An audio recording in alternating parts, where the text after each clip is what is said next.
وقال رسول اللہ صلی اللہ علیہ وآلہ وسلم یا علی لا يحبك الا مؤمن ولا يبغضك الا منافق، کہ رسول اللہ صلی اللہ علیہ وآلہ وسلم نے ارشاد فرمایا کہ اے علی، تم سے کوئی محبت نہیں کر سکتا مگر یہ کہ وہ مؤمن ہوگا، اور کوئی بغض نہیں رکھ سکتا مگر یہ کہ وہ منافق ہوگا۔ اللہ سبحانہ و تعالیٰ کی تمام ملائکہ کی، تمام انبیاء کی، تمام اوصیاء کی اور تمام مومنین جن و انس کی لعنت ہو دشمنان محمد و آل محمد پر۔ اللہ سبحانہ و تعالیٰ تمام ملائکہ، تمام انبیاء، تمام اوصیاء، تمام مومنین و جن و انس کا درود و سلام ہو محمد و آل محمد پر۔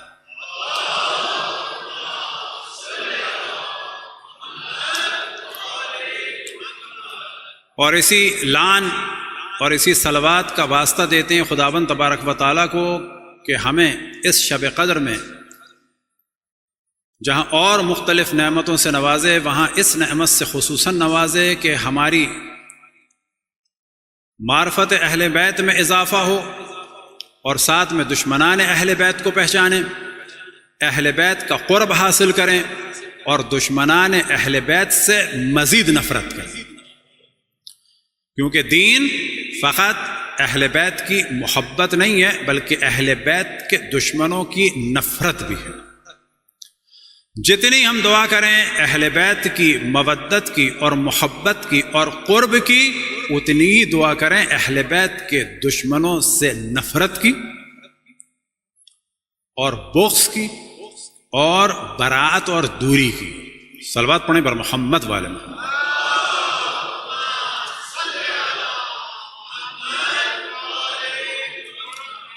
اشرف الانبیاء نے فرمایا یا علی لا يحبك الا مؤمن ولا يبغضك الا منافق، کہ علی تم سے کوئی محبت نہیں کر سکتا مگر یہ کہ وہ مؤمن ہوگا، کوئی بغض نہیں رکھ سکتا مگر یہ کہ وہ منافق ہوگا۔ اور یہاں پر آپ نے فرمایا بغض کے بارے میں کہ دل میں بغض ہو، لیکن جن لوگوں نے تلواریں اٹھائیں، جنہوں نے لعنتیں بھیجیں، جنہوں نے مولا امیر المؤمنین کی تکفیر کی، حتیٰ کافر تک کہا، ان سب پر خداوند تبارک و تعالیٰ کی، ملائکہ کی، انبیاء کی، اوصیاء کی اور مومنین جن و انس کی لعنت ہو۔ اور آپ تصور کریں کہ جن کے دل میں بغض ہے وہ منافق ہیں، تو جنہوں نے جنگیں کی ہیں وہ کیا ہیں؟ من جہدکم کافر، جنہوں نے جنگیں کی وہ کافر ہیں، یعنی اندر سے کافر ہیں، بظاہر مسلمانوں والا معاملہ، یعنی منافق ہیں۔ مولا امیر المومنین کے ساتھ ساتھ جو ان کے اصحاب پر بھی ظلم ہوا، کہ صرف اس لیے کہ بعض دفعہ لوگوں کی توجہ ہو کہ عالم اسلام میں کیا ہوا، کیونکہ ہمارے بعض مولوی ملا بھی کہ خدا ان کی ہدایت فرمائے، اور جو دشمنان اہل بیت کے ہیں ان کی تو کوشش ہے ہی کہ وہ قاتلین حضرت فاطمہ کو بچا لیں، تو کوشش یہ کی جاتی ہے ایسا ثابت ظاہر کیا جائے جیسے کہ بعد اشرف الانبیاء معاملہ بہت اسموتھ چل رہا تھا، اور جب کہا جائے بعد اشرف الانبیاء تو یاد رکھیں صحیح اور واضح جو جملہ ہوگا بعد شہادت رسول اللہ، بعد قتل رسول اللہ، کیونکہ انہیں زہر دیا گیا تھا، تمام مسلمانوں کا اجماع ہے کہ ان کو زہر دیا گیا تھا، تو ایسا ظاہر کیا جاتا ہے کہ معاملہ بڑا اسموتھ چل رہا تھا، ایک دم سے خراب ہو گیا اچانک۔ کس نے خراب کر دیا؟ یزید نے۔ ہاں، یہ نظریہ، یہ سوچ انتہائی گمراہ کن ہے کہ بڑا اچھا چل رہا تھا یزید نے خراب کر دیا نا، یا یہ کہ بڑا اچھا چل رہا تھا بنو امیہ نے خراب کر دیا، یا یہ کہ بڑا اچھا چل رہا تھا معاویہ سے خراب ہو گیا نا، معاویہ اور یزید کے باپوں نے خراب کیا تھا، وہاں سے کام خراب ہوا تھا۔ یہ نہ ذہن میں لائیں کہ واقعہ کربلا میں بچوں کا قتل ہو گیا، یہ نہ ذہن میں لائیں کہ وہاں سے 61 ہجری میں کام خراب ہو گیا تھا، اشرف الانبیاء کی شہادت کے بعد ہی اگلے دن سے کام خراب ہو گیا تھا، کام تو ان کی شہادت سے پہلے ہی خراب تھا، کہ جب منافقین رسول اللہ صلی اللہ علیہ وآلہ وسلم کو حجر و ہذیان اور بکواس کی نسبت دے رہے تھے۔ اب ایک موضوع کہ جس کو آپ لوگوں کو بھی سرچ کرنا چاہیے اور جاننا چاہیے، اور بغیر ان چیزوں کے نہیں پتہ چلتا کہ کربلا باخن کیسے ہو گئی۔ غدیر کے سننے والوں نے اور مولا علی کی امامت کو جاننے والوں نے زکوٰۃ دینے سے اس حاکم کو منع کر دیا تھا۔ دو الگ الگ چیزیں، زکوٰۃ کا انکار کہ ہم نہیں مانتے زکوٰۃ کو، ایک یہ کہ تم کو نہیں دیں گے۔ تو وہ لوگ نے زکوٰۃ کا انکار نہیں کیا تھا، ان لوگوں نے تمہیں نہیں دیں گے، لیکن ان لوگوں کو قتل کر دیا کیا کہہ کے؟ یہ آپ کو نظر آئے گا مانعین زکوٰۃ۔ یہ مانعین زکوٰۃ نہیں تھے، یہ وہ مومنین تھے کہ جو ان کو زکوٰۃ دینا نہیں چاہتے تھے، اور یہ کہتے تھے کہ ہمیں تحقیق کرنی ہے کہ غدیر میں تو علی ابن ابی طالب کا اعلان ہوا تھا اور نمائندہ تمہارا آ رہا ہے۔ انہی میں سے ایک تھے کہ جن کے لیے رسول اللہ صلی اللہ علیہ وآلہ وسلم نے فرمایا تھا کہ جو کسی جنتی کو دیکھنا چاہتا ہے وہ اس کو دیکھ لے، اور وہ تھے یمن کے، اور انہیں رسول اللہ صلی اللہ علیہ وآلہ وسلم نے زکوٰۃ لینے کی بھی اجازت دے دی تھی کہ تم لو اور تم خرچ کرو، اور ان کا نام تھا جناب حضرت مالک ابن نویرہ رضوان اللہ تعالی علیہ، کہ ان کے درجات کی بلندی کے لیے، ان کے ساتھیوں کی درجات کی بلندی کے لیے بر محمد والے محمد صلی اللہ علیہ وسلم۔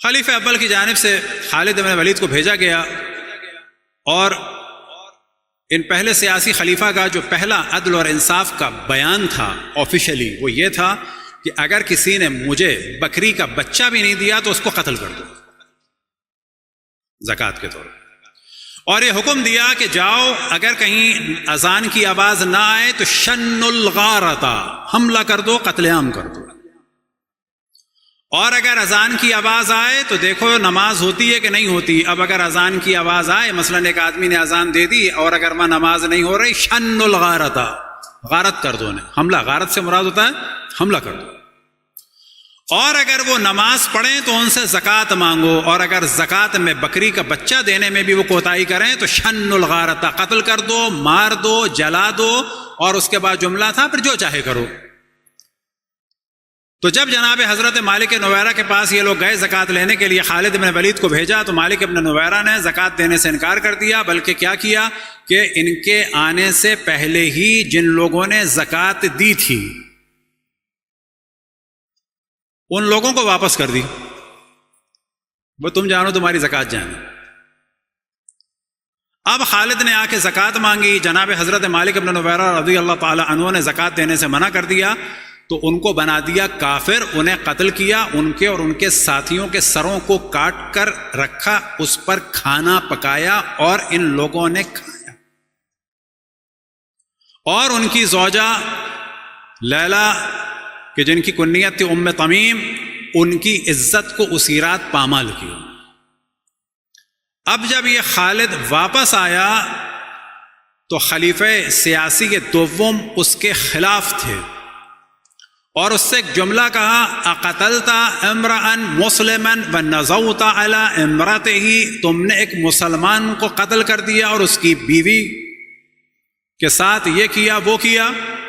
نزوت عام طور پہ کہا جاتا ہے اگر واضح ہو کہ جو گھوڑے گدھوں کی کیفیت ہوتی ہے۔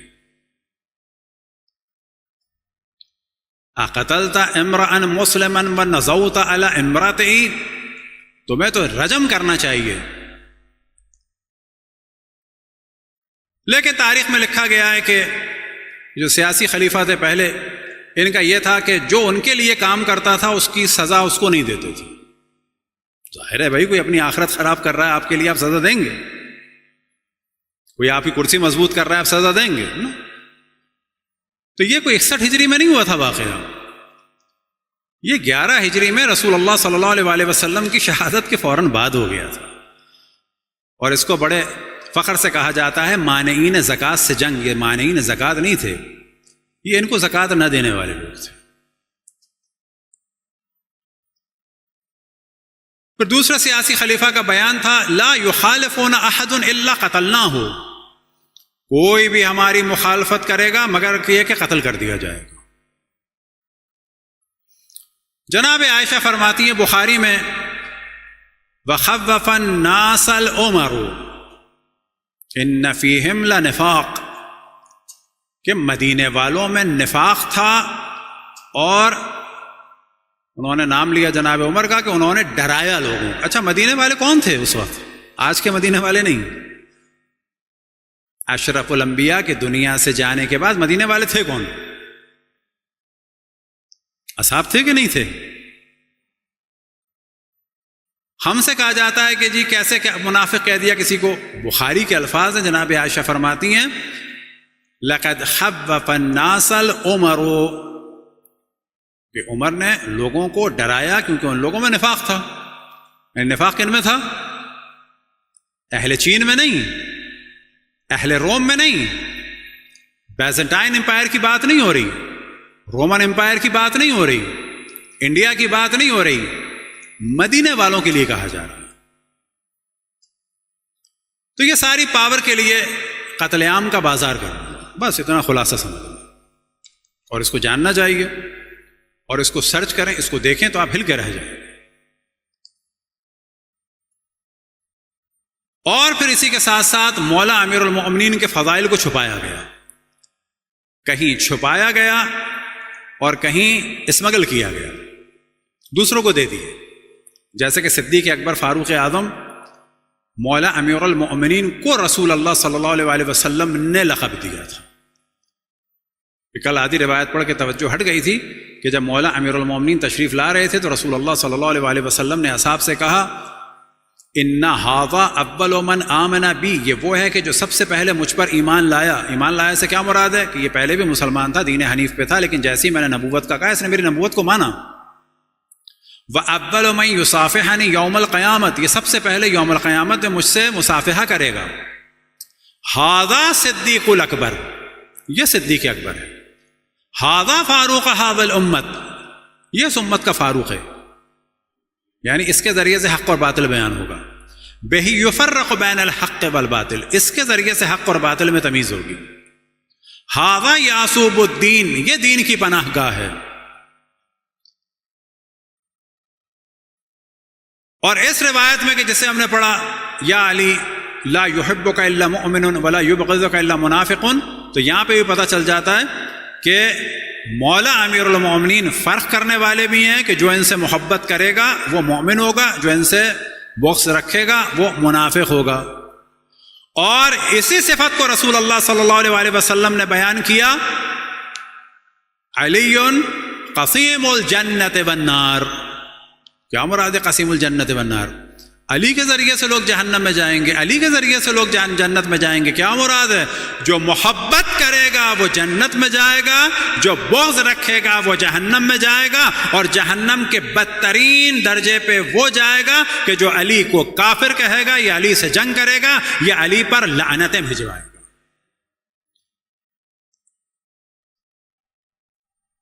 پہلے دن ہم نے جناب سیدہ کے مصائب پڑھے، اور عام طور پہ سوال ہی کیا جاتا ہے لوگوں کو گمراہ کرنے کے لیے کہ علی کیا کر رہے تھے، تو وہ ہم نے مصائب میں بھی بیان کیا تھا کہ بنی ہاشم اور افراد اندر تھے جو بیعت نہیں کرنا چاہتے تھے، مدینے کو گھیر لیا تھا بنی اسلم نے، بنی اسلم ایک قبیلہ تھا، اس نے آ کے مدینے میں قتل عام کے لیے سب کو دھمکیاں دیتی تھی جیسے ماشاء اللہ لگ گئی۔ یہاں پر ان موصوف کی آوازیں بلند ہو رہی تھیں لا یخالفنا احد الا قتلناہ، کوئی بھی ہماری مخالفت کرے گا قتل کر دیا جائے گا۔ اور یہاں پر جناب سیدہ کے گھر پر محاصرہ کیا، جو اشرف الانبیاء کے دفن کے بعد بھی ہوا، پھر 2 دن بعد ہوا، اور پھر 5ویں یا 7ویں دن ہوا۔ اور اس میں کہا گیا کہ جتنے لوگ ہیں گھر سے باہر نکل آئیں ورنہ خدا کی قسم گھر کو آگ لگا دوں گا۔ جب لوگوں نے کہا کہ اس میں تو حسن و حسین بھی ہیں، تو کہا گیا وَإِن، ہوا کریں، آ کر بیعت کریں۔ اب مرد اندر ہیں، جناب سیدہ باہر ہیں، جیسے ہی دروازے پہ آئے تو جناب سیدہ نے حجت کو تمام کرنا چاہا کہ شاید ان کو کچھ خدا کا خوف آ جائے، شاید کچھ لوگ طرفدار ہو جائیں۔ اور جو دوسرا ہدف تھا، وہ یہ تھا کہ مولا امیر المؤمنین اگر تلوار اٹھاتے تو آج پہلے یا چوتھے کی بحث نہیں ہوتی، آج مسلمان یا کافر کی بحث ہوتی۔ آپ کہتے ہیں ایسا نہیں ہو سکتا، معاویہ کے دور میں مولا امیر المؤمنین کو کافر کہا جا رہا تھا۔ معاویہ کے دور میں تمام آفیشل جگہوں سے مولا امیر المؤمنین پر لعنتیں بھیجی جا رہی تھیں۔ آیا ممکن تھا کہ مولا امیر المؤمنین تلوار اٹھاتے تو ان کو بالکل دین سے نکال دیتے؟ بالکل۔ اب یہاں آپ تاریخ میں جائیں، عالم اسلام کی پہلی جنگ کس نے کی؟ رسول اللہ کے بعد عالم اسلام سے مسلمانوں کے درمیان، مسلمانوں کے درمیان پہلی جنگ کس نے کی؟ جنرل نالج، کوئی تعصب کی بات نہیں، کس نے کی؟ جناب عائشہ نے۔ کتنے لوگ مارے؟ 6,000 سے 36,000 اکثر اصحاب تھے۔ عالم اسلام کی پہلی جنگ تھی۔ دوسری جنگ معاویہ نے کی 70,000 سے 1,10,000۔ ان جنگوں کے نتیجے کے طور پر خوارج وجود میں آئے اور خوارج نے پھر مولا علی سے جنگ کی، جنگ نہروان۔ اب یہاں پہ سوال یہ پیدا ہوتا ہے کہ جب مولا امیر المومنین پر جنگ مسلط کی ان محترمہ نے اور معاویہ نے، اگر آگے کوئی تشریف لے آئیں، تھوڑا سا راستہ بنا دیں تو بعد والوں کو آسانی ہو، صلوات پڑھیں پر محمد والے محمد، یا اس طرف تھوڑی تشریف لے آئیں۔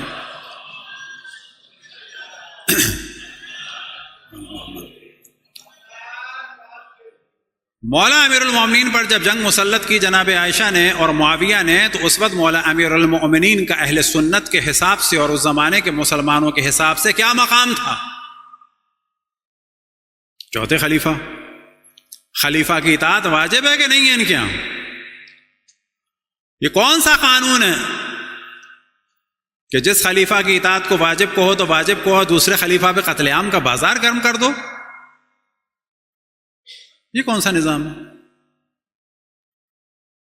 تو مولا امیر المومنین پر جب حملہ ہوا تو مولا امیر المومنین آفیشلی کیا تھے؟ خلیفہ۔ اصحاب نے بیعت کی تھی کہ نہیں کی تھی؟ کی تھی۔ اب آپ تصور کریں کہ یہ خلیفہ ہیں اور ان پر حملہ کر دیا محترمہ نے، وہ کیوں کیا اس کو بھی بتائیں گے۔ ان پر حملہ کر دیا محترمہ نے، بعد میں حملہ کر دیا معاویہ نے۔ تمام اہل سنت آج تک کہتے ہیں کہ حق پہ کون تھے؟ مولا امیر المومنین۔ لیکن اس کے نتیجے میں بھی 70 سال سے زیادہ ہر ممبر سے مولا امیر المومنین کو لعنت بھی بھیجی گئی اور سب کیا گیا۔ سب یعنی گالی۔ حملہ کس نے کیا تھا؟ مولا امیر نے؟ نہ، ان لوگوں نے۔ کس پہ حملہ کیا؟ چوتھے خلیفہ پہ۔ اب آپ تصور کریں کہ یہ جو اشرف الانبیاء کی وصیت تھی مولا امیر المومنین سے کہ اگر تمہارے لوگ ساتھ نہ ہوں تو تلوار نہ اٹھانا، نتیجہ کیا ہوتا ہے؟ اسلام ختم ہو جاتا۔ کیسے اسلام ختم ہو جاتا؟ آج جو مولا امیر المومنین کا پھر بھی احترام ہو رہا ہے، پھر بھی دین لے لیا گیا، خصوصاً اللہ جو اس وقت عالم اسلام میں مانا جا رہا ہے وہ مانا جا رہا ہے جو علی ابن ابی طالب نے بتایا تھا، نہ وہ اللہ کے جو بخاری نے بتایا ہے اپنی ٹانگ جہنم میں ڈالے گا، گول گول گال والا، بغیر داڑھی مونچھوں والا امرد، گھونگھٹ لگایا ہوا، بالیاں پہنا ہوا، وہ اس اللہ کو نہیں مان رہے۔ آج دنیا مان رہی ہے اس اللہ کو کہ جس کا تعارف کرایا تھا علی ابن ابی طالب نے۔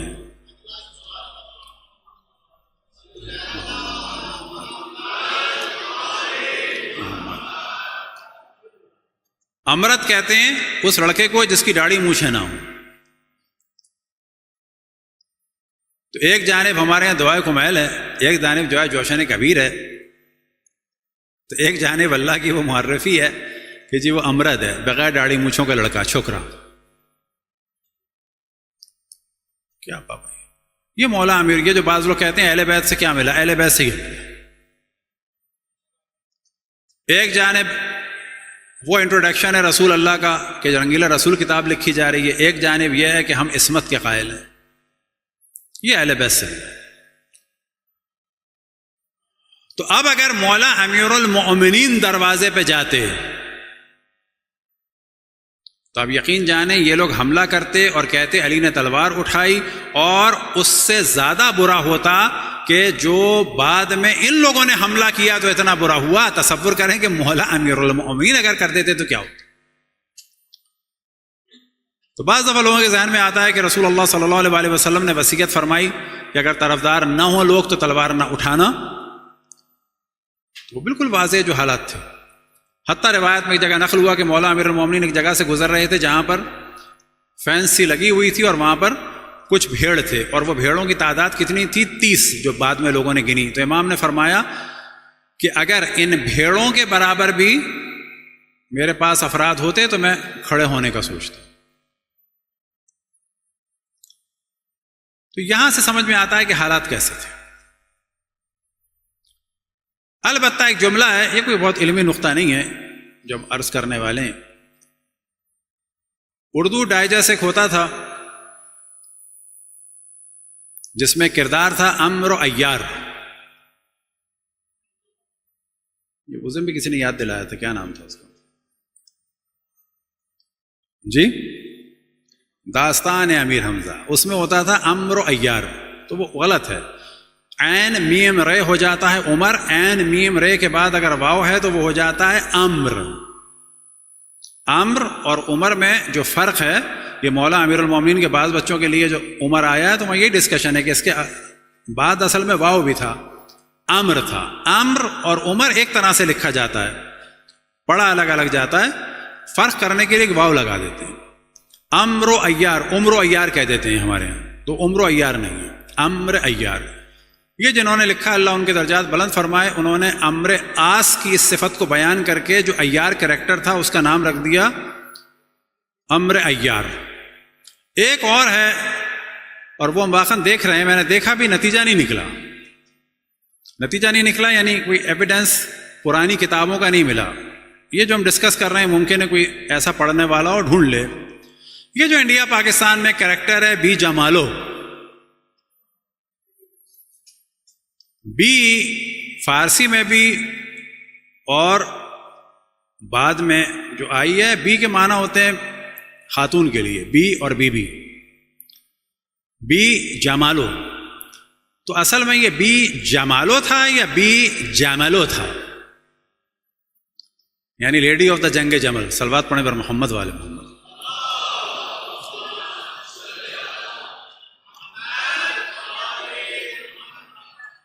کیونکہ جو آگ تاریخ اسلام میں ان خاتون نے لگائی ایسی کسی نے نہیں لگائی۔ البتہ یہ بھی ذہن میں رکھے کہ یہ جنگ جمل کیوں ہوئی؟ یہ اصل میں چاہتی تھیں، یہ اصل میں خلاف تھیں جناب عثمان کی، ان سے ان کی خوب لڑائیاں رہتی تھیں، اور مین لڑائی تھی عہدے داروں پر، اور یہ کہ تم نے اپنے رشتہ دار لگا دیے، اور مین لڑائی تھی کہ ان کے بھائیوں کے لیے پرابلم تھے۔ یہ چاہتی تھیں پاور کے لیے، اور جناب عثمان کی انہوں نے تکفیر کی تھی۔ تکفیر سے کیا مراد؟ کافر کر دو۔ اقتلوا ناصل فقط کفر۔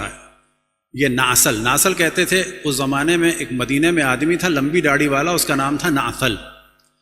اس یہودی سے ان کی شکل ملتی تھی تو یہ کہتی تھیں اس ناصل یہودی کو قتل کر دو، یہ کافر ہو گیا۔ یہ جو آپ دیکھتے ہیں کہ منٹوں میں تکفیر کر دی جاتی ہے لوگوں کی عالم اسلام میں، اصل میں ساری تکفیر وہاں سے آئی ہے۔ کبھی مالک ابن نویرہ کو کافر بنا دیا، کبھی زکوٰۃ نہ دینے والوں کو کافر بنا دیا، کبھی حضرت جناب عثمان کو کافر بنا دیا، کبھی کسی کو کافر بنا دیا، کبھی مولا امیر المومنین کی تکفیر کر دی۔ سمجھو نفس رسول اس کی تکفیر ہو گئی۔ تو یہ فرماتی تھی اقتلوا ناصل فقط کفر، کہ اس یہودی لمبی داڑھی والے ناصل کو قتل کر دو، یہ کافر ہو گیا ہے۔ انہوں نے اصل میں بغاوت کروائی اور قتل کروایا ان کو۔ پلاننگ کیا تھی؟ بیت المال پہ قبضہ کر لیا تھا کہ اب یہ میرا کزن طلحہ بنے گا خلیفہ۔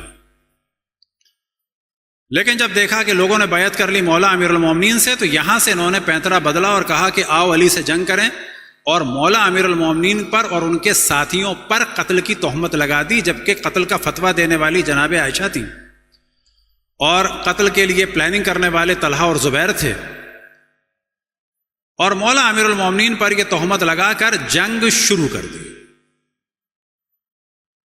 البتہ بصرے میں مولا امیر المومنین کے جو صحابی تھے اب یہ جو ہم نے جملہ کہا مولا امیر المومنین کے صحابی، نا یہ جملہ صحیح بھی ہے لیکن مناسب نہیں ہے. اصل جملہ کیا ہے کہ جو رسول اللہ کے صحابی تھے اور مولا علی کے گورنر تھے عثمان بن حنیف، انہیں پٹوایا، داڑھی سر کے بال، داڑھی کے بال، مونچھوں کے بال بھویں، حتیٰ پلکوں کو اشفار و عینی ہے یہ اکھڑوا دیے.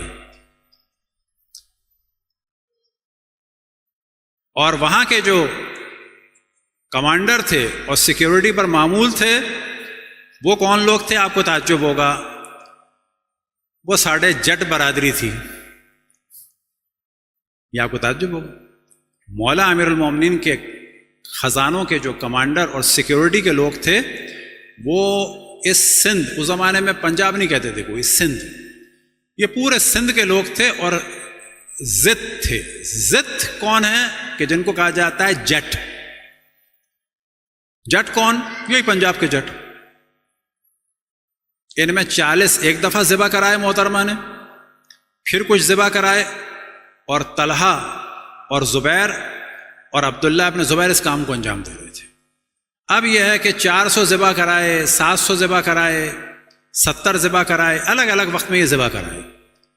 تو یہ ہمارے پاکستانیوں کو بھی جاننا چاہیے، جنگ جمل میں ڈائریکٹ کسی پاکستانی کو نقصان ہوا ہے تو وہ ہمارے پنجاب کے جٹوں کو ہوا ہے. تو یہ حالات نہیں جانیں گے تو کبھی بھی سمجھ میں نہیں آئے گا کہ مولا علی کا ذکر جو آج باقی ہے وہ کتنا بڑا کام ہے. یہ باتیں اگر نہیں جانیں گے تو آپ کو سمجھ میں نہیں آئے گا کہ دشمنوں کو پہچاننا کیوں ضروری ہے. دشمن کوئی سادے سودے دشمن نہیں تھے. یہ باتیں اگر سمجھ میں نہیں آئیں گی تو یہ آپ کو نہیں سمجھ میں آئے گا کہ ذکر اہل بیت کی فضیلت کیا ہے، نہیں سمجھ میں آئے گا کہ بچوں کے نام علی رکھنے کی فضیلت کیا ہے، نہیں سمجھ میں آئے گا کہ اہل بیت کے نام پر بچوں کی رکھنے کی فضیلت کیا ہے، نہیں سمجھ میں آئے گا کہ کالے کپڑوں کی فضیلت کیا ہے، نہیں سمجھ میں آئے گا جشن منانے کی فضیلت کیا ہے، نہیں سمجھ میں آئے گا کہ اہل بیت کے نام پہ کھانا کھلانے کی فضیلت کیا ہے. جب تک یہ نہ سمجھ میں آ جائے کہ اتنے خطرناک حالات تھے، اتنے خطرناک حالات تھے کہ الحفیظ علامان، کربلا ایک دم سے وجود میں نہیں آئی تھی. نہ سمجھے کہ کربلا میں اچانک سب کچھ ہو گیا، یہ سب کچھ ہو رہا تھا. اب یہ بڑھتے بڑھتے یہاں تک آ گیا. صلوات پڑھیں پر محمد والے محمد.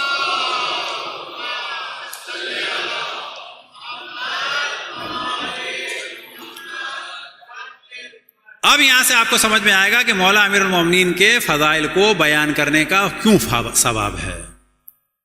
یہاں سے آپ کو سمجھ میں آئے گا کہ جناب میثم تمار کی کیا فضیلت ہے. یہاں سے سمجھ میں آئے گا کہ مولا امیر المومنین کے جو اصحاب فضائل بیان کرتے تھے اور علماء کہ جنہوں نے اپنی جانوں کو خطرے میں ڈالا اور آج یہ فضائل ہم تک پہنچے. مثلا ایک بھی روایت اگر ہم یہ بیان کر رہے ہیں تو صرف خدا جانتا ہے کہ یہ کس طریقے سے یہاں تک پہنچی ہوگی. صرف خدا جانتا ہے کتنے لوگوں نے اپنی جان دے کے اس روایت کو بچایا ہوگا. تو مولا امیر المومنین کی ذات وہ ذات کہ اگر روایتوں کو آپ دیکھیں، الحق مع العلی والعلی مع الحق، بس جو علی کے ساتھ نہیں ہے وہ کون ہے؟ باطل. جو علی کے ساتھ ہے وہ کون ہے؟ حق. القرآن مع العلی والعلی مع القرآن، قرآن جب ملے گا کہ جب آپ علی کے ساتھ ہوں گے. جو علی کے ساتھ نہیں ہے وہ جھوٹ بولتا ہے کہ قرآن سے وابستہ ہے، کیونکہ قرآن سمجھ میں آئے گا بعد اشرف الانبیاء علی سے اور اولاد علی سے. اور پھر ساتھ میں جب تینوں روایتیں ملائیں، لا یحبک یا علی لا یحبک الا مؤمن ولا یبغضک الا منافق. یہ جو بعض دفعہ کہا جاتا ہے محب اہل بیت کا احترام کرو، کیوں کرو کہ مومن ہے بالآخر. یہ فاسق ہو سکتا ہے، گناہگار ہو سکتا ہے کہ خدا ہم سب کے گناہ معاف فرمائے. ایک مولا امیر المومنین کا بعض دفعہ ہمارے لوگ بیلنس سے آؤٹ ہو جاتے ہیں. اچھا جو مولا علی سے بغض رکھتا ہے، بغض کی علامت کیا ہے؟ ان کے چاہنے والوں کی مخالفت، یہ خود بغض ہے. کوئی ہماری مخالفت کرے یہ سوچ کے کہ علی علی کرتے ہیں، وہ بھی منافق ہے. جو مولا امیر المومنین کے فضائل چھپائے وہ بھی منافق ہے. جو مولا امیر المومنین کے القاب چھپائے وہ بھی منافق ہے.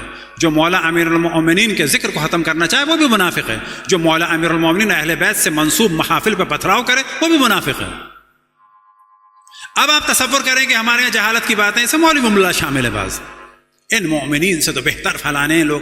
بابا یہاں پہ مومن سے بہتر منافق ہو ہی نہیں سکتا. یہاں کہا جائے گا مومن ہے لیکن اس کی شان نہیں ہے کہ بے نمازی ہو. مومن ہے، اس کو نمازی ہونا چاہیے. ایک مومنہ کی شان یہ نہیں ہے کہ بے پردہ ہو. مومنہ ہے تو باپردہ ہونا چاہیے، بہتر ہے. لیکن آیا ایک پردے دار بغض اہل بیت رکھنے والی عورت اس مومنہ کے برابر ہو سکتی ہے؟ نہیں ہو سکتی. ایک حافظ قرآن ایک گناہگار مومن سے بہتر ہو سکتا ہے؟ نا. اصول دین کا مقابلہ فروع دین سے نہیں ہوتا.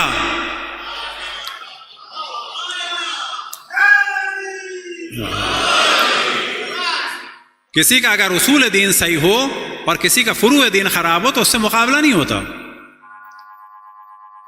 یہاں پہ زیادہ کہا جا سکتا ہے کہ فرض کریں کہ جی عیسائی ڈونیشن دے رہے ہیں، اپنے یتیموں کا خیال کر رہے ہیں، ان کا یہ عمل تمہارے عمل سے بہتر ہے. نہ یہ کہ وہ تم سے بہتر ہیں، عمل بہتر ہے. اور ہمیں یہ کوشش کرنی چاہیے ہمارا بھی عمل بہتر ہو.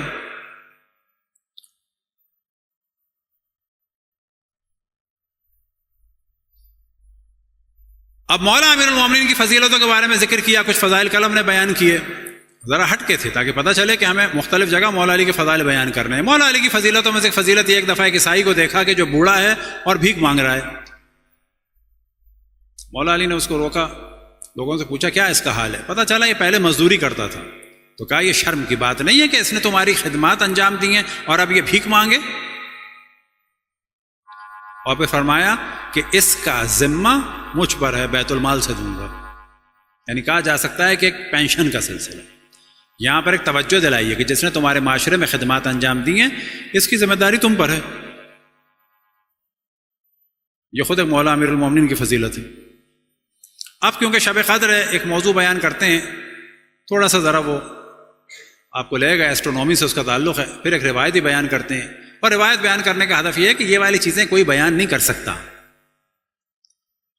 مولا امیر المومنین کی فصاحت کو دیکھیں، بلاغت کو دیکھیں تو دوسری جانب نظر آتا ہے کہ ایک صاحب فرماتے ہیں اے کاش میں ایک پتا ہوتا درخت پہ،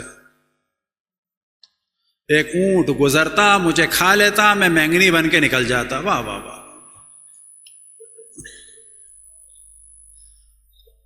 مینگنی بننے کی حسرت، تم کو اللہ نے اشرف المخلوق بنایا بابا. اونٹ تو اونٹ بھی نہیں بننا چاہو، اونٹ کی مینگنی بننے کی حسرت ہے. ہاں یہی ہوتا ہے دشمن مولا علی کے ساتھ. یا لیتنی کنت ترابا، کفار بھی یہی کہیں گے جہنم میں، اے کاش ہم مٹی ہوتے. وہاں لوگوں نے کہا جہنم میں اللہ کے دشمن کہیں گے اے کاش ہم مٹی ہوتے. یا مولا امیر مومنین کے دشمن کیا کہہ رہے ہیں؟ کاش ہم مینگنی ہوتے. اب اس کو کچھ لوگ کہتے ہیں انکساری تھی. بابا یہ کون سی دنیا میں انکساری ہے؟ یہ کون سی انکساری ہے؟ وجہ یہ ہے کہ جاہل جٹھوں کو فصاحت و بلاغت سے بھی آشنائی نہیں تھی. پھر ایک صاحب فرماتے ہیں کہ کاش میں بکرا ہوتا اور میرا مالک مجھے خوب کھلاتا اور پھر جب مہمان آتے مجھے ذبح کر دیتا، کچھ کا سالن بناتا کچھ کے کباب بناتا. وہ خیر اللہ بنائے گا.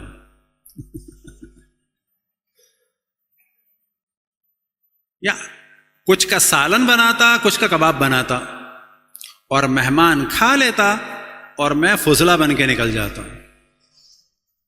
یعنی آپ دیکھیں یہ کون سی فصاحت و بلاغت ہے. اس کو لوگ کہتے ہیں یہ ان کی انکساری تھی. بھائی کون سی انکساری ہے؟ یہ کون سی فصاحت و بلاغت ہے؟ اب اس میں ایک جملہ کہا جاتا ہے، وہ بعد میں کوئی ہم سے پوچھے تو بتا دیں گے. کسی ایک آدمی نے کہا کہ آپ کا نام کیا؟ اس نے کہا کہ خاک در خاک میرے، خاک در خاک آپ کے قدموں کی خاک مجھ خاکسار کو، مثلاً یہ کہتے ہیں. اور دوسرے آدمی نے دوسرا جملہ بنا دیا، کوئی بعد میں پوچھے تو بتا دیں. بابا یہ کوئی انکساری نہیں ہے.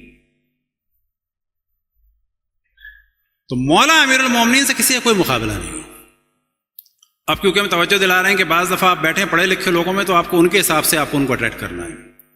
جیسے کہ جو آپ کو بتایا تو آپ کو پتہ چلنا چاہیے کہ یہ والی بات کہ جب ایک آدمی کی جوانی سے فائدہ اٹھایا ہے معاشرے نے تو اس کے لیے کچھ ہونا چاہیے. مولا امیر المومنین کیا فرمایا کہ اس کو میں بیت المال سے دوں گا. آج شب قدر ہے اور اللہ میں توفیق دے کہ اللہ کی بارگاہ میں کچھ عبادت کر سکیں.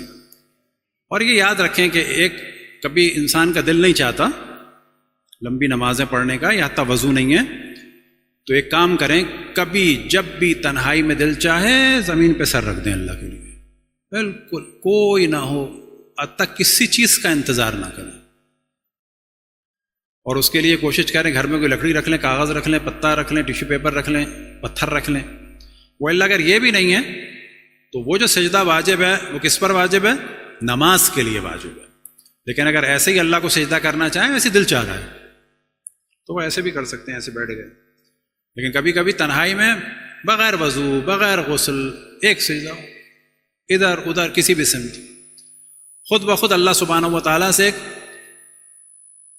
رابطہ ہو جائے گا.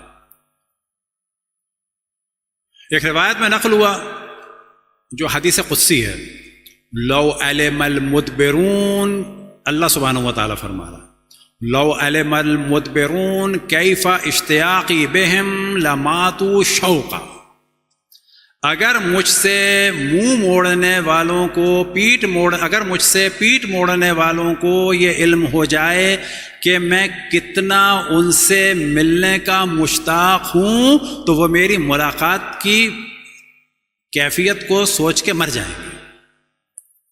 اگر مجھ سے منہ موڑنے والوں کو پتہ چل جائے کہ میں کتنی ان سے محبت کرتا ہوں ملاقات کی. کیا ملاقات کی؟ یعنی انسان بیٹھے اور اللہ سے راز و نیاز کرے، کچھ نہیں، یا اللہ اللہم صلی علی محمد، اللہ کا ذکر کرے، اللہ سے دعا مانگے، سجدے میں چلا جائے. اب مولا امیر المومنین کی روایت بیان کرنے سے پہلے ایک موضوع کو ہم بیان کر دیتے ہیں، اور اس نیت کے ساتھ ایک بھی انشاءاللہ ہم نے سجدہ کر لیا تو بہت ثواب ہوگا. ایک بھی سجدہ. ایک جملہ ہے، میں اس کو بعض دفعہ سال میں 2-3 دفعہ ضرور پڑھتا ہوں، کیونکہ جملہ نہیں، سوری، ایک ورڈ، اور جو ورڈ ہے وہ ایسٹرونومی کا ہے اور ایک میجرنگ ورڈ ہے. اور میں یہ کہتا ہوں کہ یہ معرفت خداوند تبارک و تعالیٰ کے لیے بہترین ورڈ. وہ ورڈ کیا ہے؟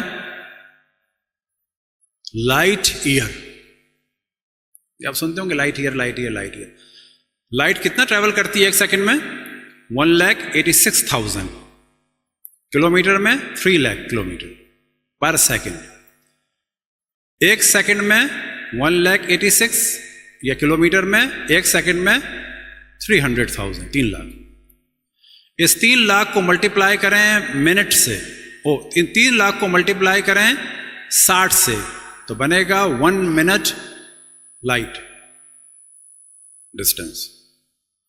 اس 1 منٹ کو ملٹیپلائی کریں، کوئی کر سکتا ہو تو کرے، وہ کیلکولیٹر سے باہر ہو جاتا ہے. اس کے بعد اس کو کریں 60 سے تو بنے گا 1 آور لائٹ.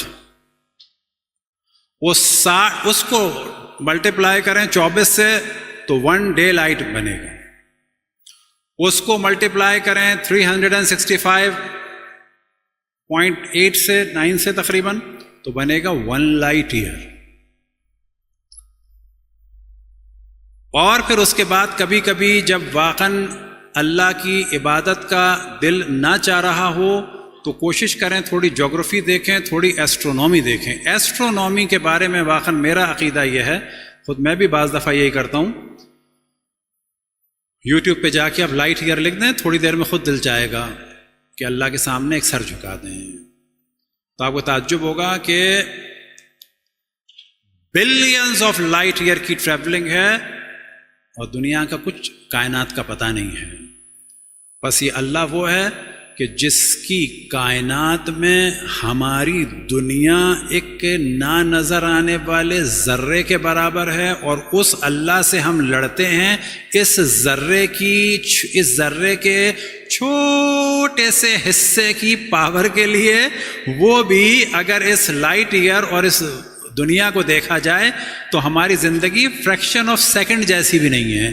یہ بالکل ایسا ہے جیسے کہ ہم مائکروسکوپ سے دیکھیں کہ اس کے اندر چھوٹے چھوٹے بیکٹیریا ہیں، ہر بیکٹیریا بہت چھوٹا سا ہے اور وہ لڑ رہا ہے، اور خود اس کی عمر جو ہے 2 سیکنڈ ہے. اور بتایا جائے کہ یہ اس ظلم کے بعد جہنم میں جائے گا. ہم دور سے کہیں گے بابا 2 سیکنڈ کی زندگی کے لیے اس نے جہنم لے لی.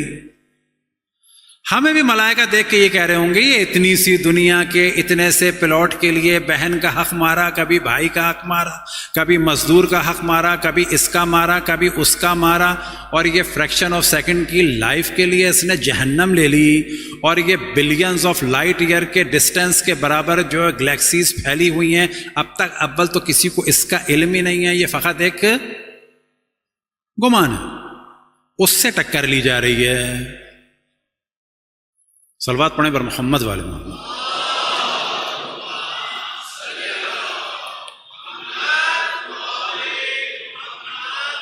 تو ہمارے جوانوں سے گزارش ہے کہ ایسا پاکستان وغیرہ میں تو سب کو برباد کر دیا, نہ میتھمیٹکس کو ڈھنگ سے پڑھایا, نہ فزکس کو پڑھایا, نہ کیمسٹری کو پڑھایا. ان کو پڑھانا چاہیے تھا.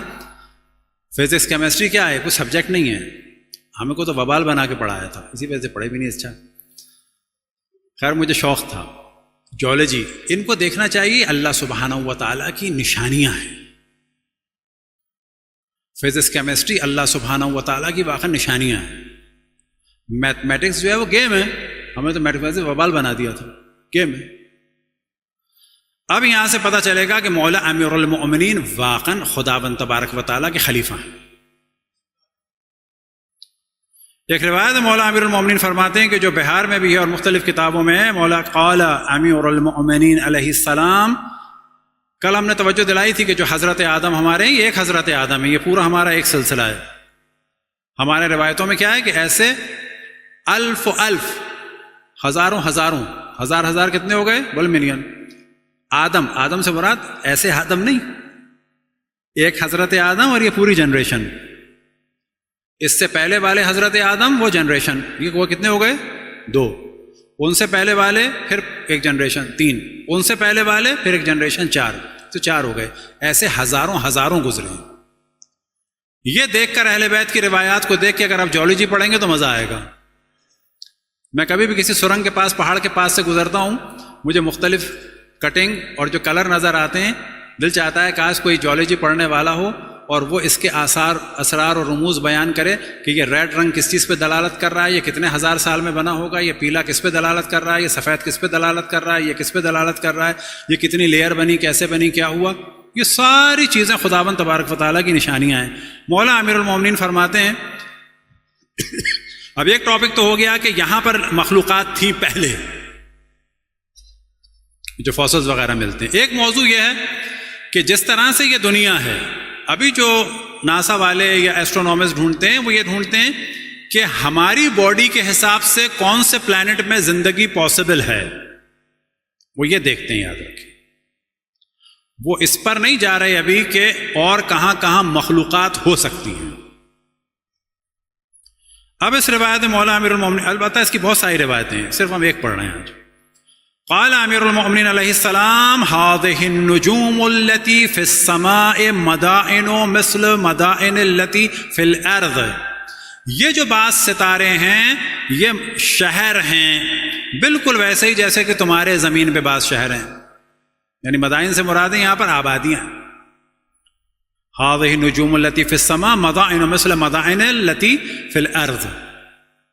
اب یہاں تک تو بات بڑی ایک اسٹیپ ہو گیا.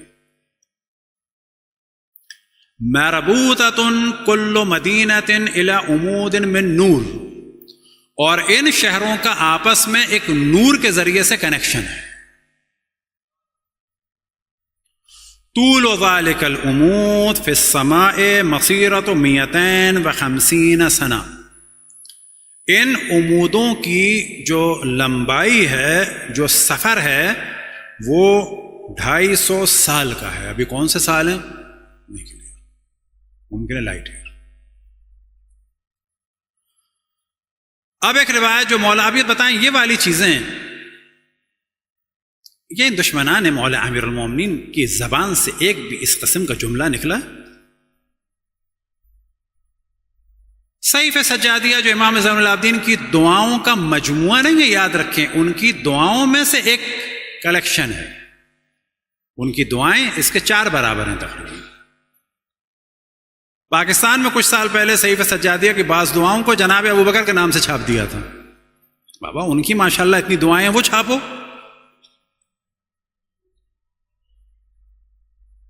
وجہ کیا ہے؟ یاد رکھیں، معرفت خدا صرف اہل بیت سے.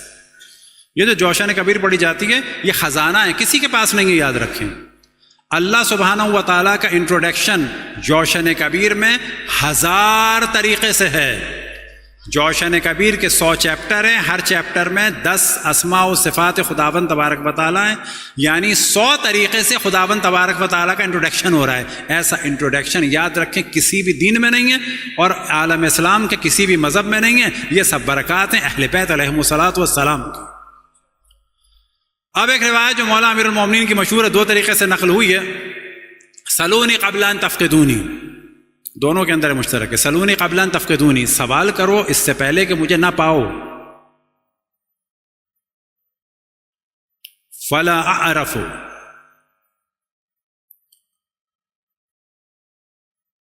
صلوات پڑھنے پر محمد والے محمد.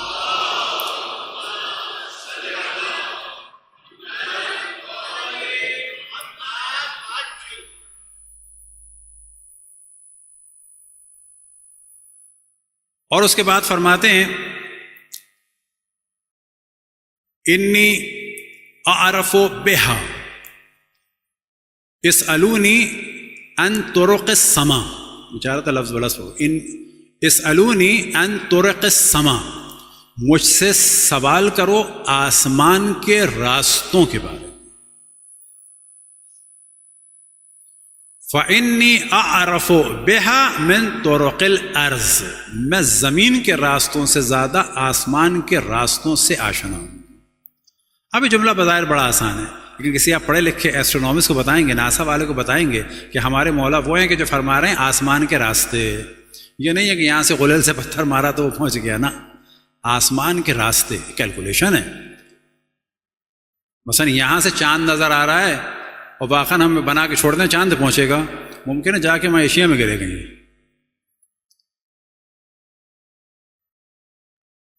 پھر ایک روایت فرماتے ہیں اعلم من طرق الارض، ایک میں اعلم آیا ہے، ایک میں عارف آیا ہے.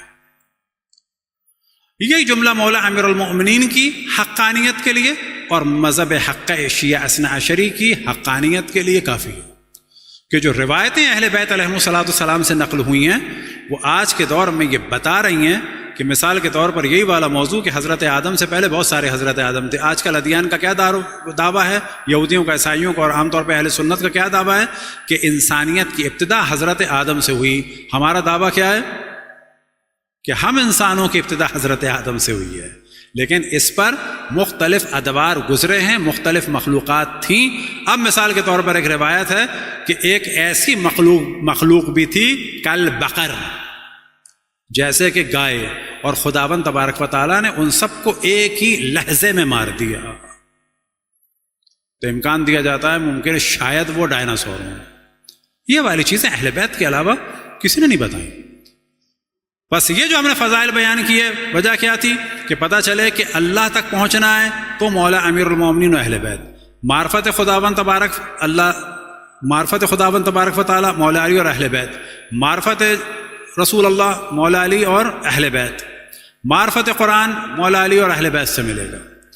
اور اگر حقانیت کے لیے کچھ جاننا ہے کہ پتہ چلے کہ واقعاً ان کا کوئی تعلق ہے خالق کائنات سے، واقعاً ان کا کوئی تعلق ہے عالم غیب سے، واقعاً ان کا کوئی تعلق ہے ایک ایسی دنیا سے اور اللہ سبحانہ و تعالیٰ سے، یا جو ہم دعویٰ کرتے ہیں کہ ان کے پاس علم ہے اور ایسا علم ہے جو کسی کے پاس نہیں ہے، تو یہ سب کچھ پتہ چلتا ہے اس قسم کے موضوعات سے کہ جس کے بعد دل اش کرتا ہے کہ ہم نے جن اہل بیت کو تھاما ہے ان کے دامن کو تھامنے کی وجہ سے قتل بھی ہو جائیں تو کوئی بات نہیں.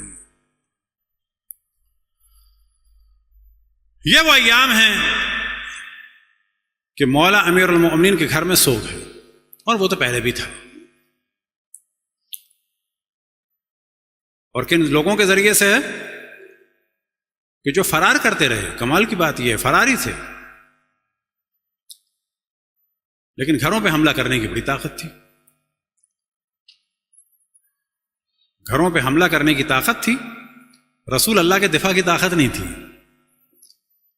آج کچھ لوگوں آج یہ کہا جاتا ہے کہ جی مولا علی کے علاوہ بھی شجاع تھے، اب کچھ کہا جاتا ہے اور لوگوں کے بارے میں بھی، جبکہ ایک بھی کوئی ثابت نہیں کر سکتا ہے کبھی انہوں نے تلوار بھی اٹھائی، کبھی کسی ایک کو بھی مارا، کبھی کوئی ایک بھی شجاعت کا جلوہ دکھایا، کوئی ایک بھی،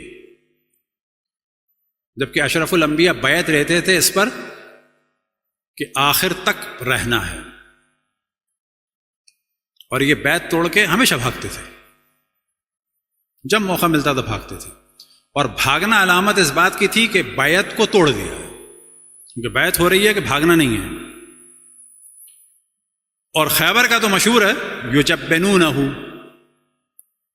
جب یہ جاتے تھے تو یہ کہتے تھے یجبنہم، یہ کہتے تھے کہ یہ لوگ بزدل ہیں، کمانڈر کہتے تھے یہ بزدل ہیں، وہ لوگ کہتے تھے یجبنہ، وہ لوگ کہتے تھے یہ بزدل ہے۔ اب خالی توجہ دلائیں کہ یہ جو کہتے تھے کہ یہ لوگ بزدل ہیں تو کس کو کہتے تھے؟ چائنا والوں کو نہیں، اصحاب کو۔ اچھا، اتنے سارے اصحاب مل کے اگر کسی کو کہیں کہ یہ بزدل ہے،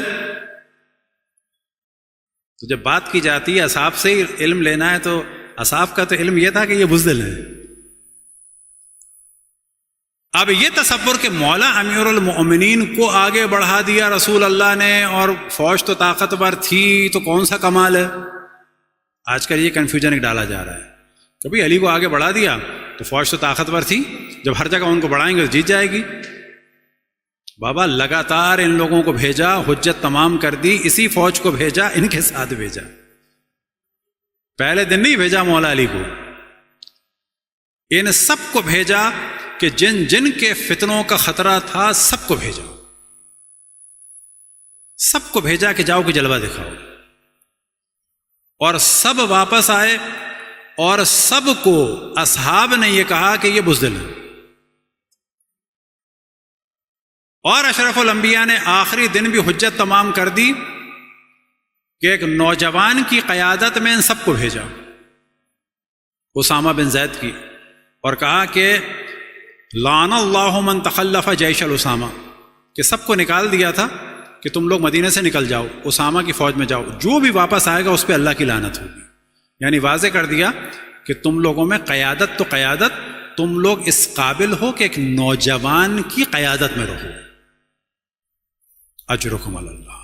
لیکن یہی بغض و حسد تھا، یہی کینہ تھا، یہی نفاق تھا کہ اشرف الانبیاء کے آخر زمانے میں کھل کے آیا، اور پھر یہی نفاق تھا کہ کبھی جناب سیدہ کے گھر پہ آگ بن کر آیا، تو کبھی جناب سیدہ دیوار اور دروازے کے درمیان ہیں، تو کبھی جناب محسن کی شہادت ہوئی، تو کبھی مولا امیر المومنین کے گلے میں رسی کو ڈالا گیا، اجرکم علی اللہ۔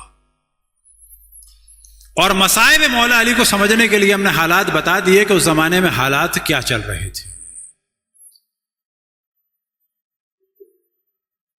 تصور کریں کہ اشرف الانبیاء ابھی دنیا سے رخصت ہوئے ہیں، جناب سیدہ کی پسلیاں ٹوٹی ہوئی ہیں، وہ اشرف الانبیاء کہ جو جناب سیدہ کی کبھی ہاتھوں کو چومتے تھے، کبھی اپنے گلے لگاتے تھے، کبھی ان کے گلے کو سونگھتے تھے، کبھی ان کے بالوں کو سونگھتے تھے، اور فرماتے تھے کہ مجھے معراج کی یاد تازہ ہو جاتی اور جناب سیدہ کی خوشبو سے خوش ہوتے تھے۔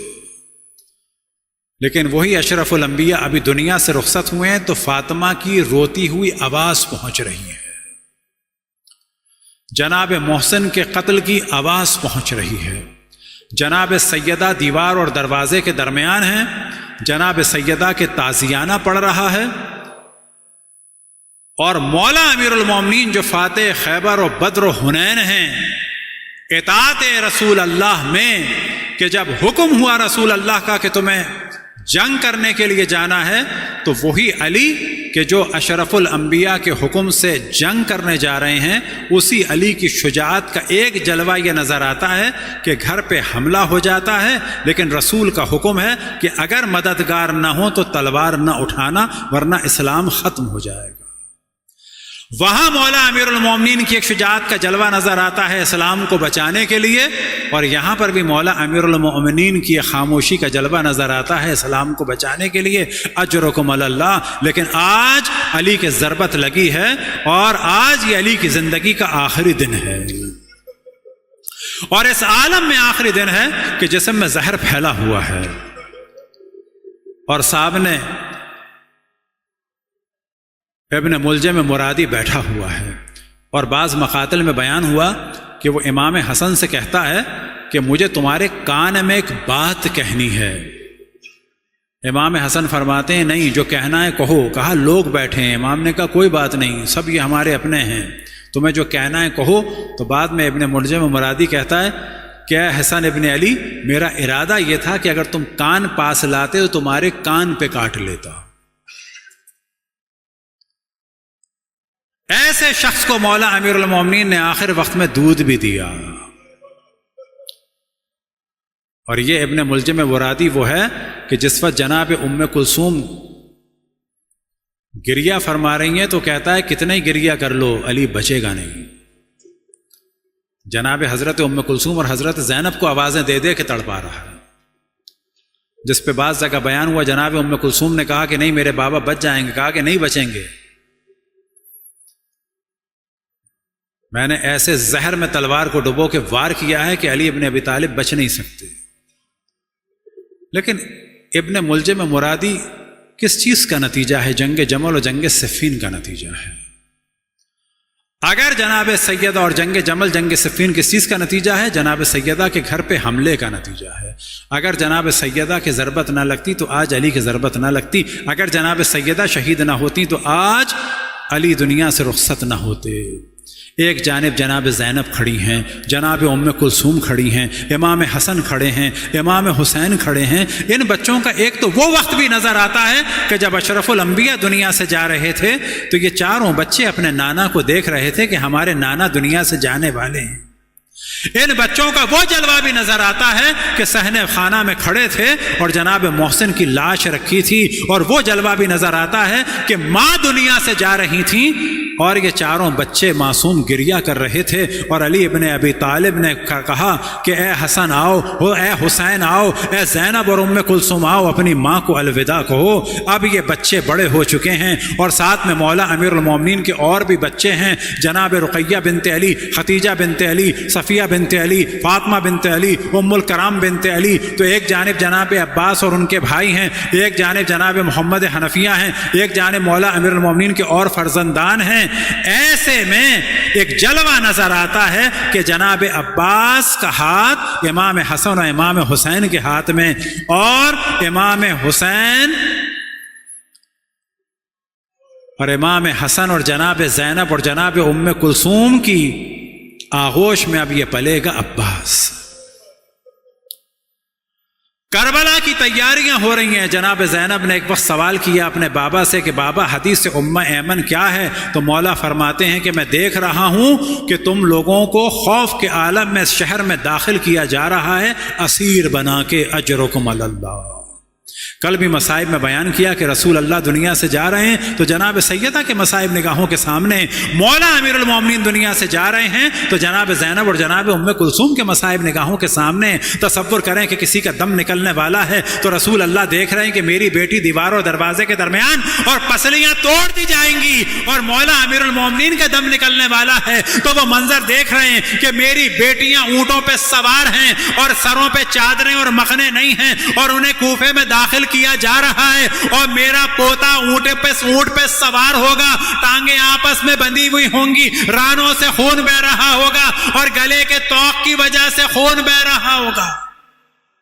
کس عالم میں رسول اللہ دنیا سے رخصت ہوئے، کس عالم میں مولا امیر المؤمنین دنیا سے رخصت ہوئے، اجرکم علی اللہ۔ ہاں مومنو، ایک وقت آیا کہ مولا امیر المؤمنین کا سارا جسم زرد ہو گیا، ایک وقت آیا کہ بیویاں گریہ کر رہی ہیں، ایک وقت آیا کہ کوفے کے وہ بچے کہ جن کے اوپر علی کا ہاتھ تھا، ایک وقت آیا کہ کوفے کی وہ خواتین کہ جن کے اوپر علی کی رحمت کا جلوہ تھا، بچے دودھ لے کے آئے، لیکن لیکن علی وہ ہے کہ آج بچے دودھ لے کے آ رہے ہیں، لیکن کل کربلا کا میدان ہوگا اور حسین کا بیٹا علی کا پوتا بھوکا پیاسا ہوگا 3 دن کا، اجرکم اللہ۔ عجب منظر نظر آ رہے ہیں، عجب جلوے نظر آ رہے ہیں، گریوں کی آوازیں بلند ہو رہی ہیں۔ ابھی جب ضربت لگی تھی تو ملائکہ نے ندا دی تھی تحدمت واللہ ارکان الہدی۔ اب ایک وقت آیا کہ طبیب آیا، اور طبیب نے آنے کے بعد کہا کہ سارے جسم میں زہر پھیل چکا ہے۔ مولا نے تو ویسے ہی بشارت دے دی تھی، خبر دے دی تھی، سب کو علم تھا۔ ایک وقت آیا کہ کبھی مولا کی آنکھ کھلتی ہے، کبھی مولا پہ غشی طاری ہوتے ہیں، کبھی جناب زینب کا جلوہ نظر آتا ہے، تو میں ہاتھ جوڑ کے کہوں کہ فقط زینب کا چہرہ نظر نہیں آتا، اس میں ہاتھ میں بازو میں بندھی ہوئی رسیاں بھی نظر آتی ہیں۔ کبھی امام حسن کا چہرہ نظر آتا ہے تو جگر میں تشت میں جگر کے ٹکڑے بھی نظر آتے ہیں۔ کبھی جناب ام کلثوم کا چہرہ دیکھتے ہیں تو تازیانے نظر آتے ہیں، تو کبھی حسین کا چہرہ دیکھتے ہیں تو سونوں کے نیزہ پہ بلند نظر آتا ہے، تو کبھی عباس کا دامن ہاتھ تھامتے ہیں تو بازوؤں پہ نگاہ پڑتی ہیں کہ یہ بازو قطع ہو جائیں گے، یہ بازو کٹ کے رہ جائیں گے۔ ہاں مولا، ایک وقت آیا کہ آپ کا اور ہمارا مولا دنیا سے چلا گیا، زینب اور ام کلثوم کے گریے کی آوازیں بلند ہو گئی، لیکن آج علی کا بھائی حسن و حسین کوفے میں ہیں، علی کا بابا دنیا سے چلا گیا۔ مظلومیت کا یہ عالم ہے کہ رسول کا غسل و کفن ہوا، لوگ موجود نہ تھے، فاطمہ کا غسل و کفن ہوا تو لوگوں کو اجازت نہ دی، فاطمہ کی قبر آج بھی چھپی ہوئی ہے، لیکن آج علی کو جب دفن کیا جائے گا تو صدیوں یہ قبر پوشیدہ رہے گی۔ اجرکم اللہ۔ ایک وقت آیا کہ پنجتن میں سے تیسری ذات یعنی علی دنیا سے رخصت ہو گئے۔ کبھی زینب نے گریہ کیا، واہ محمدہ، واہ علیہ، واہ فاطمہ۔ اے بی بی زینب میں ہاتھ جوڑ کے کہوں بس مصائب ختم ہو گئے، آج آپ کے بابا دنیا سے گئے، یہ مصائب ختم نہ ہوئے، کل آپ کا بھائی حسین دنیا سے جائے گا، نو کے نیزہ پہ سر بلند ہوگا۔ آج ملائکہ نے ندا دی تحدمت واللہ ارکان الہدی، کل ملائکہ کی ندا بلند ہوگی، الا قتل الحسین بکربلا، الا ذبح الحسین بکربلا۔ بچے دودھ لے کے نہ آئیں گے بلکہ آگ لائی جائے گی، مال و اسباب کو لوٹا جائے گا، کبھی تعزیانے پڑیں گے تو کبھی تماچے۔ ماتم حسین۔